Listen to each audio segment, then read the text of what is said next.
দেশে আসলে আমি বিশ্বাস করি সকলের সাথে সামনাসামনি বসে আবার কথা বলতে পারবো। একটি রাষ্ট্রের উন্নয়ন, সুরক্ষা এবং নিরাপত্তার জন্য প্রয়োজন উপযুক্ত শিক্ষা ব্যবস্থা। সেই লক্ষ্যকে সামনে রেখে তোমাদের জন্য একটা নিরাপদ রাষ্ট্র, নিরাপদ ক্যাম্পাস গড়তেই কিন্তু বাংলাদেশ জাতীয়তাবাদী দল বিএনপি ইতিমধ্যেই কিন্তু আমরা জনগণের সামনে 31 দফা ঘোষণা করেছি।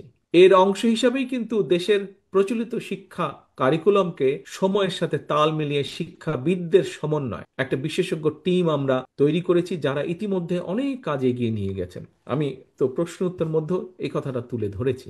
সম্মানিত সকল উপস্থিতিবৃন্দ, প্রিয় স্কুল মাদ্রাসার বন্ধুরা, সকলকে সামনে রেখে এতক্ষণ আমি সারা দেশের স্কুল মাদ্রাসার লাখো কিশোর তরুণ শিক্ষার্থী বন্ধুদের উদ্দেশ্যে বেশ কিছু কথা বলেছি। ইনশাআল্লাহ দেশে আসলে আমি বিশ্বাস করি সকলের সাথে সামনাসামনি বসে আবার কথা বলতে পারবো। কিভাবে আমরা দেশকে পুনর্গঠন করব, কিভাবে আমরা দেশকে সামনে এগিয়ে নিয়ে যাব, কিভাবে তোমাদের ভবিষ্যৎকে আরো মজবুত ভাবে আমরা তৈরি করতে পারবো, আমরা এগুলো নিয়ে আলোচনা করতে পারবো।